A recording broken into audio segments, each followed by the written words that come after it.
first of all understand that the danger of remain raw. And who is an untrained leader? An untrained leader is one who failed to attend seminary. We are leaders in different areas of life. Don't just say, I'm not a pastor in charge of this assembly. Kilo come pẹ̀lú seminary.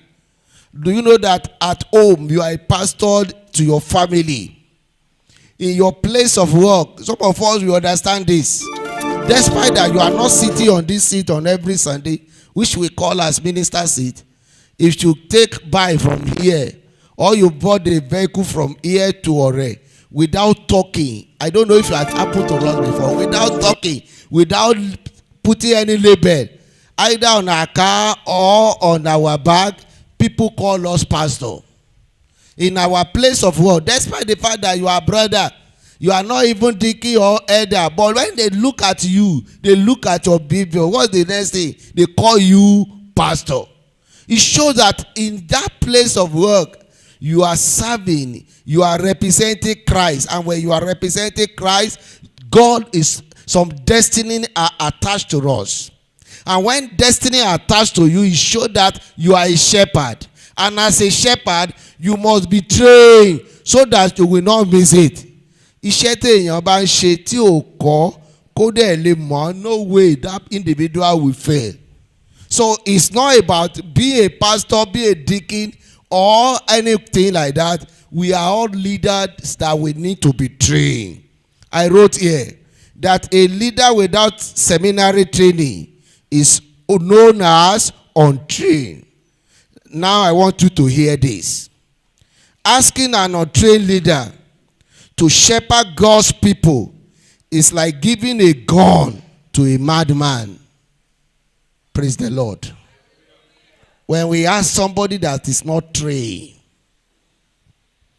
to be a leader, it's like giving gun to a madman.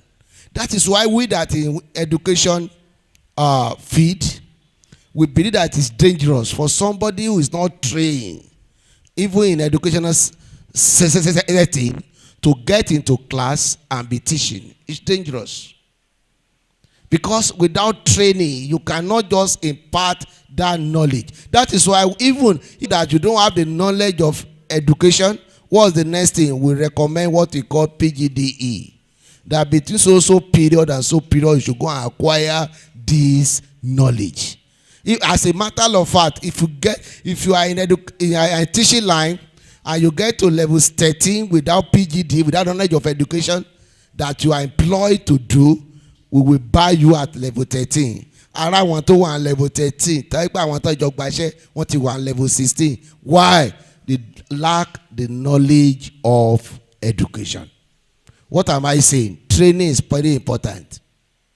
It's just like you ask somebody like me and you employ me in an hospital to be working as a nurse with Sister Titi and or as a doctor. What will happen? People will die. Okuasun. Are you getting what I'm saying? Tí mo bá gba ẹ̀jẹ̀ rí, á jẹ́ pé mo fẹ́ fún ẹ ní Holy Communion. But vice principal, ọ̀gá ṣojo ń rọ̀ lókè pé ojo ń rọ̀ but àwọn ti dé school, abólẹ́kẹ̀ dé school, ó lóun gbé mọ́tò wá.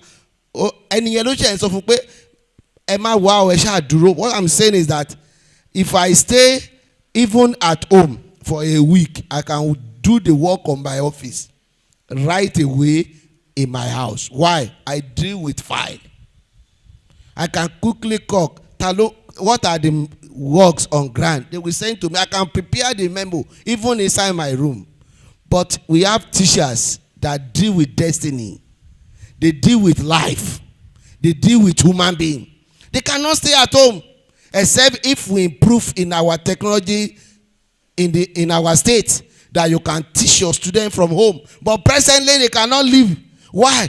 Destinies are attached to them. The same thing applicable to a pastor or a leader, a Sunday school teacher, a unit leader in church.